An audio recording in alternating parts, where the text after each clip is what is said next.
There is a global meltdown coming. It is a global depression, and one world currency and one world financial system is the end game. China said last week they want one global currency. France said yesterday or the day before that they want one world order, a new world order, at the end of this event.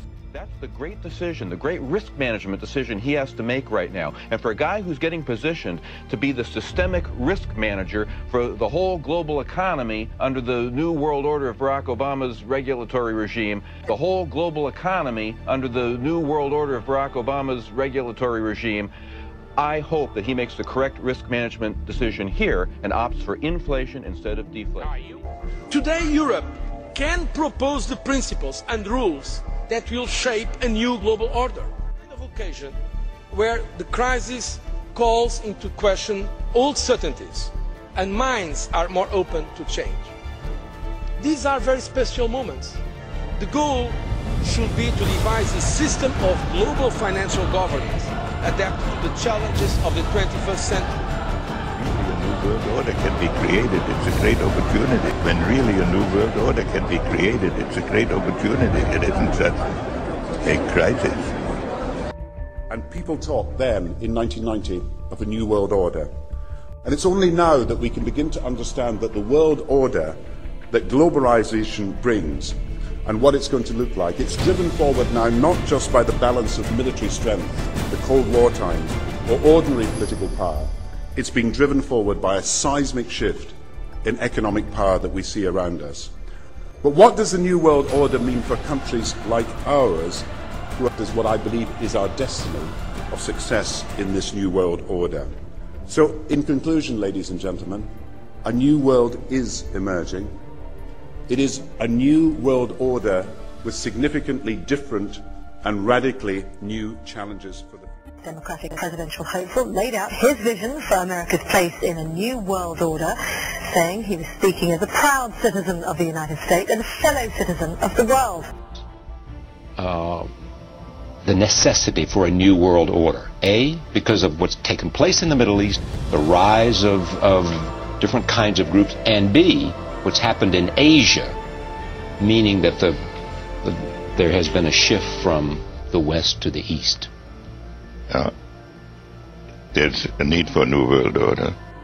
We began, as I said, this series of conversations with former secretaries of state, with people from not just the United States, but other countries, talking about this new world order and where we go from here.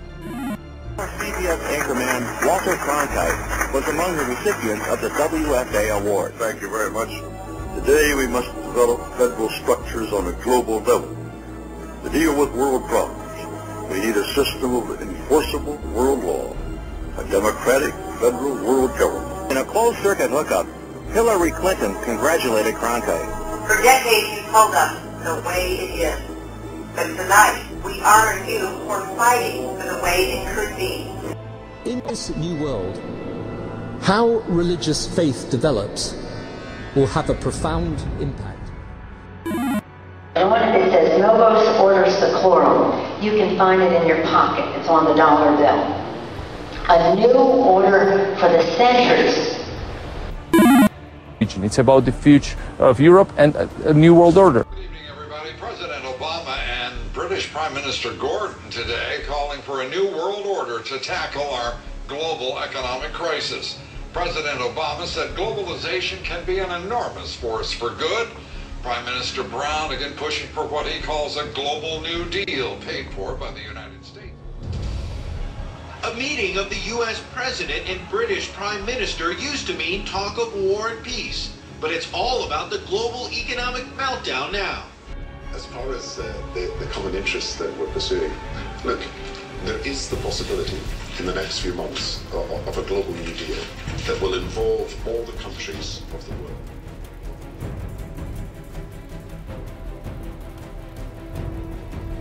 Liberal organizations, including the United Nations, are pursuing the development of a one-world religious organization.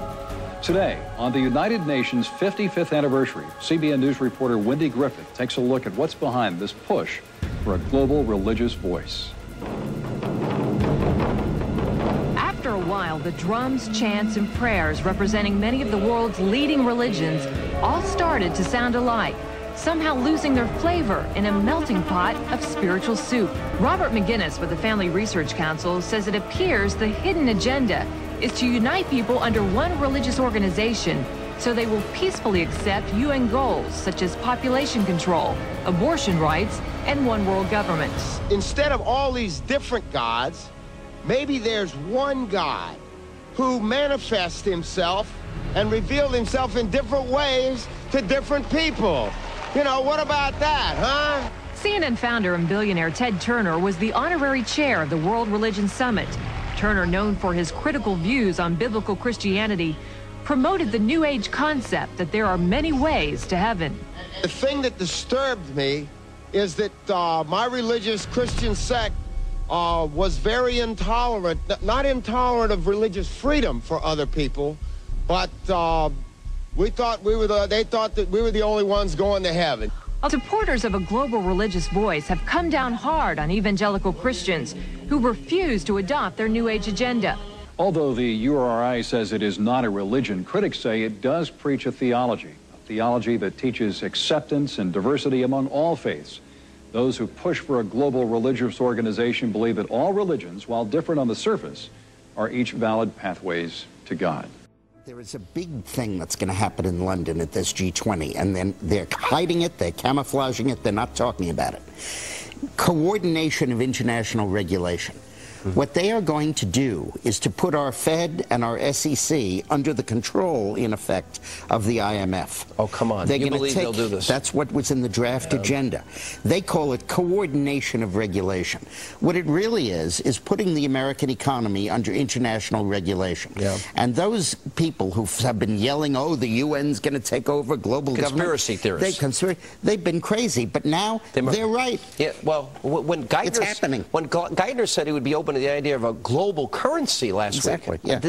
Those conspiracy people had said and suggested that for years. right. You're not wrong. You're not wrong. And, you know, I had planned another closing message, but I feel compelled to say what I'm about to say.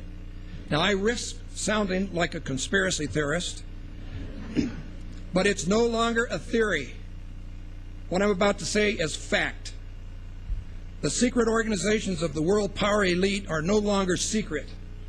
They have planned and are now leading us into a one-world communist government and a new constitution modeled on the Soviet Union's constitution. Our rights will not be inalienable, but they will be granted by government who can also take them away. You will have a national ID card with a radio frequency chip in it. That's already law in America. People of the world, look at Berlin, where a wall came down, a continent came together, and history proved that there is no challenge too great for a world that stands as one. While the 20th century taught us that we share a common destiny, the 21st century has revealed a world more intertwined than at any time in human history. Pope Benedict XVI is calling for a new world financial order in the third encyclical of his pontificate.